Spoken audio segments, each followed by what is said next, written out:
வணக்கம். செய்திகளை வழங்குவதற்காக நான் ராதா. இணையத்தில் ட்ரெண்டாகும் இன்றைய செய்திகள், நொடிப்பொழுதில் ஏற்பட்ட அசம்பாவிதங்கள் என உள்ளூர் முதல் உலகம் வரை நடைபெற்ற முக்கிய நிகழ்வுகளை ஓரிரு வரிகளில் விறுவிறுப்பாக வழங்கும் மின்னல் செய்திகளை காணலாம்.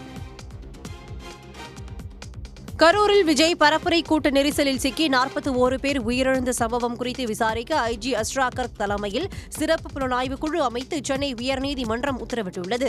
அரசியல் கட்சிகளின் ரோட் ஷோக்களுக்கு வழிகாட்டி நெறிமுறைகளை வகுக்க உத்தரவிடக் கோரிய மனுவை விசாரித்த உயர்நீதிமன்றம் வேறு என்ன நடவடிக்கை எடுக்கப்பட்டுள்ளது என கேள்வி எழுப்பியது. கரூரில் நடந்த சம்பவம் மனிதர்களால் உருவாக்கப்பட்ட பேரழிவு என சாடிய நீதிபதி வழக்கை விசாரிக்க வடக்கு மண்டல ஐஜி அஸ்ரா கர்க் தலைமையில் கரூர் எஸ்பி அடங்கிய சிறப்பு புலனாய்வு குழுவை நியமித்து உத்தரவிட்டார்.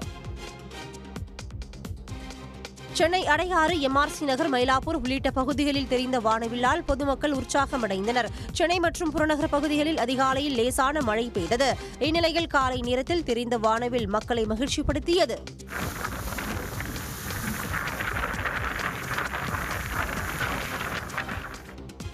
மதுரை தூத்துக்குடி தேசிய நெடுஞ்சாலையில் உள்ள எலியார்பத்தி சுங்கச்சாவடியில் கூடுதல் கட்டண வசூலை கண்டித்து அருகில் உள்ள பாரபத்தி மக்கள் நள்ளிரவில் முற்றுகை போராட்டம் நடத்தியதால் பரபரப்பு ஏற்பட்டது.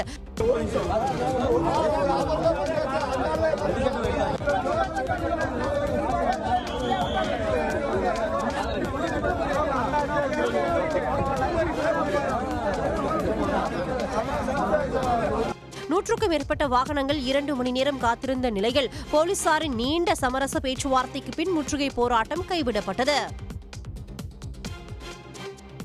திருவள்ளூர் மாவட்டம் செங்குன்றத்தில் பாஜக கூட்டத்தில் அக்கட்சியின் நிர்வாகியும் நடிகையுமான நமீதா கலந்து கொண்டதால் போக்குவரத்து நெரிசல் ஏற்பட்டது. கூட்டத்தில் பேசிய அவர் அனைவரும் இந்திய தயாரிப்பு பொருட்களை பயன்படுத்த வேண்டும் என கேட்டுக்கொண்டு 3 நிமிடத்தில் உரையை முடித்துக் கொண்டார். இப்போ நான் யூஸ் பண்ற அந்த shampoo, conditioner, soap, oil, cream, என் வீட்டில் என்ன நம்ம வேலைக்காக என்ன பொருள் தேவை இருக்கோ அது எல்லாமே இந்தியன். நான் ஒரு கூட international brand, made in China, made in US நான் யூஸே பண்ண மாட்டேன். என் கொடந்து கூட. மேடையிலேயே நமீதாவுடன் கட்சி நிர்வாகிகள் பலரும் செல்ஃபி எடுத்துக் கொண்டனர். கூட்டத்திற்கு பிறகு கார் வர தாமதமானதால் ஓட்டுநரை நமீதா கடிந்து கொண்டார். திண்டுக்கல் நகர் மற்றும் புறநகர் பகுதிகளில் கனமழை கொட்டி தீர்த்தது. நகரின் சந்திப்பு பகுதி, திருச்சி சாலை, ஆரம் காலனி, சன்னதி தெரு உள்ளிட்ட பல்வேறு பகுதிகளில் 3 மணி நேரத்திற்கு மேலாக பலத்த காற்றுடன் கனமழை பெய்ததால் அப்பகுதியை வெள்ளக்காடாக மாறியது. மேலும் கனமழை காரணமாக ரயில் நிலையம் பகுதியில் தண்டவாளத்தில் தண்ணீர் தேங்கியதால் ரயில்கள் மெதுவாக ஊர்ந்து சென்றன. வரதமா நதி நீர்த்தேக்கத்திலிருந்து உபரிநீர் கொண்டு செல்ல எதிர்ப்பு தெரிவித்து திண்டுக்கல் மாவட்டம் பழனியில் விவசாயிகள் கால்நடைகளுடன் போராட்டம் நடத்தினர். பழனி பொதுப்பணித்துறை அலுவலகம் முன்பு நடைபெற்ற போராட்டத்தின் போது நீர்த்தேக்கத்தில் சேகரிக்கப்படும் தண்ணீர் தற்போது பற்றாக்குறை உள்ளதாக அவர்கள் கூறினர். மேற்கு தொடர்ச்சி மலை அடிவாரத்தில் கூட்டாறு என்கிற இடத்தில் புதிய தடுப்பணை கட்ட வேண்டும் என்று விவசாயிகள் வலியுறுத்தியுள்ளனர்.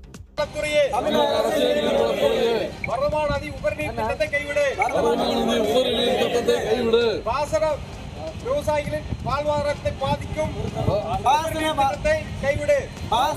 விவசாயிகள் வாழ்வாதாரத்தை பாதிக்கும் திட்டத்தை கைவிடு. சத்தியமங்கலம் அடுத்த தாளவாடி அருகே உள்ள மல்லிகார்ஜுனா கோயில் தெப்ப திருவிழா வெகு விமர்சையாக நடைபெற்றது.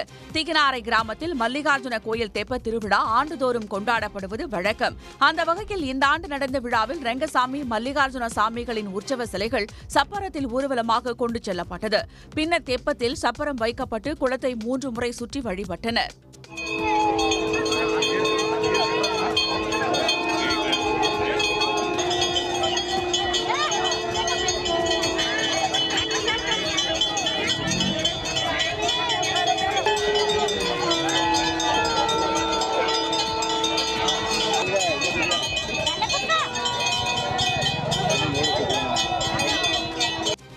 தெப்ப திருவிழாவிற்கு 2000க்கும் மேற்பட்ட பக்தர்கள் கலந்து கொண்டு சாமி தரிசனம் செய்தனர்.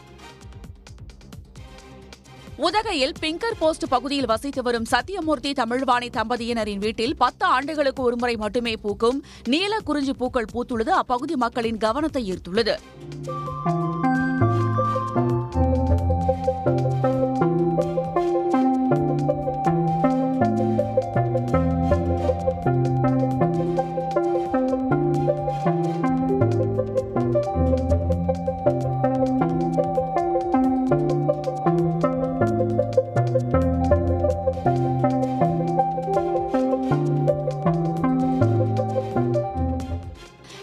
நீலகிரி மாவட்டத்தில் 9 வகையான குறிஞ்சி செடிகள் உள்ள நிலையில் அரிதான நீல குறிஞ்சி வீட்டு தோட்டத்தில் பூத்திருப்பது ஆச்சரியத்தை ஏற்படுத்தியுள்ளது. குமரி மாவட்டம் திருப்பரப்பு அருவிக்கு சுற்றுலா வந்த கேரள மாணவிகளுக்கு பாலியல் தொல்லை கொடுத்த வங்கி ஊழியரை பொதுமக்கள் பிடித்து போலீசாரிடம் ஒப்படைத்தனர். தொடர் விடுமுறையை முன்னிட்டு திருப்பரப்பு அருவியில் ஏராளமான சுற்றுலா பயணிகள் குவிந்து வருகின்றனர். இந்நிலையில் சுற்றுலா வந்த மாணவிகளுக்கு பாலியல் தொல்லை கொடுத்த வங்கி ஊழியர் மீது போக்சோ சட்டத்தின் கீழ் வழக்கு பதிவு செய்யப்பட்டுள்ளது. 2026ஆம் ஆண்டு தேர்தலில் அதிமுக வெற்றி பெற்று எடப்பாடி பழனிசாமி முதலமைச்சராக வேண்டி சென்னை திருவொற்றியூரில் உள்ள தியாகராஜ சுவாமி கோயிலில் அதிமுக மாவட்ட செயலாளர்கள் சிறப்பு வழிபாடு செய்தனர்.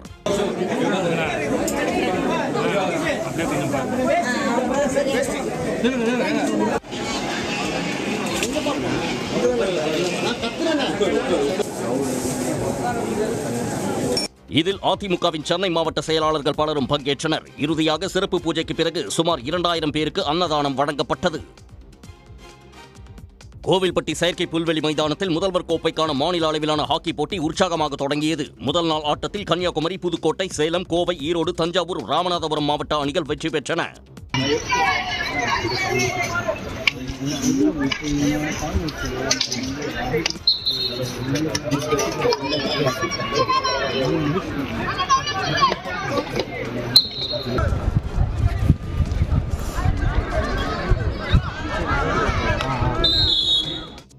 முதலமைச்சர் கோப்பை தொடரில் மொத்தமுள்ள 38 மாவட்ட அணிகளும் பங்கேற்றுள்ளன. 7ஆம் தேதி வரை நடைபெறும் போட்டியில் சாம்பியன் அணி வீரர்களுக்கு தலா 1 லட்சம் ரூபாய் பரிசுத் தொகை வழங்கப்படுகிறது. திருவாரூரில் நடைபெற்று வரும் உலக தரவரிசைக்கான செஸ் போட்டியில் 6 வயது சிறுவர்கள் முதல் 92 வயது முதியவர் வரை பங்கேற்று திறமைகளை வெளிப்படுத்தினர். தமிழ்நாடு மட்டுமின்றி கேரளா, கர்நாடகா, டெல்லி, உத்தரப்பிரதேசம், பீகார், ஹரியானா உள்ளிட்ட மாநிலங்களைச் சேர்ந்த வீரர் வீராங்கனைகளும் பங்கேற்றனர்.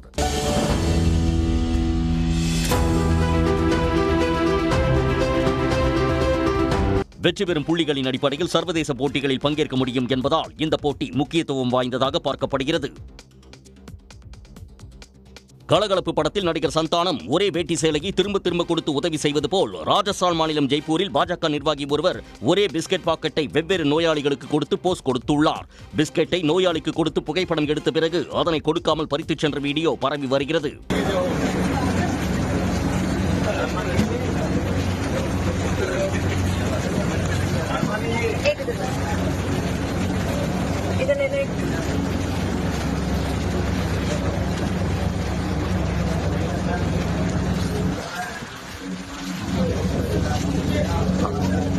ராஜஸ்தானில் பாஜக ஆட்சியில் சாமானிய மக்களின் நிலை இப்படித்தான் இருப்பதாக காங்கிரஸ் உள்ளிட்ட எதிர்க்கட்சிகள் குற்றம் சாட்டியுள்ளனர்.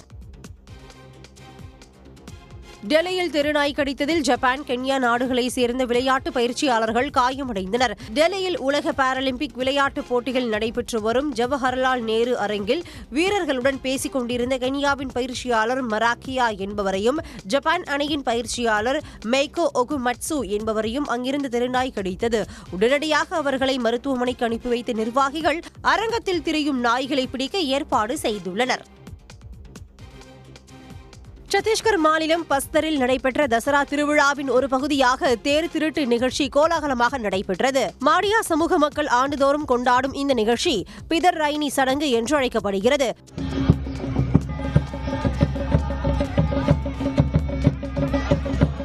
விழாவில் சுற்றுவட்டார கிராம மக்கள் ஆயிரக்கணக்கானோர் பங்கேற்றனர்.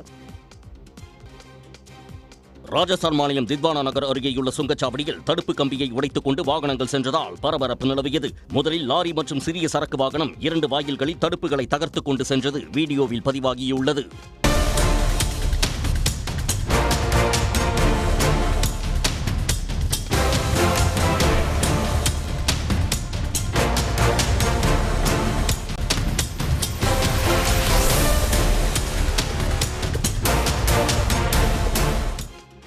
இதை கவனித்த சுங்கச்சாவடி ஊழியர் அதிர்ச்சி அடைந்து வாகனங்களை நிறுத்த முயன்றார். இருப்பினும் சில நிமிடங்களிலேயே 15க்கும் மேற்பட்ட வாகனங்கள் வேகமாக கடந்து சென்றன. அதன் பின் வந்த பேருந்து நின்றதால் நிலைமையை சரி செய்தனர். கரூர் மாவட்டம் குளித்தலை சுற்றுவட்டார பகுதிகளில் கனமழை விடிய விடிய வெளுத்து வாங்கியது. இதனால் ஐயர்மலை ரத்னகிரீஸ்வரர் கோயிலின் 1017 படிக்கட்டுகளிலும் அருவி போல் தண்ணீர் வழிந்து ஓடிய காட்சி காண்போரை மெய்சிலிர்க்க வைத்தது.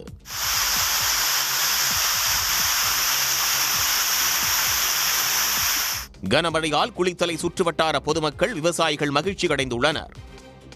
உடனுக்குடன் செய்திகளை தெரிந்து கொள்ள சன் நியூஸ் பெல் ஐகானை கிளிக் பண்ணுங்க.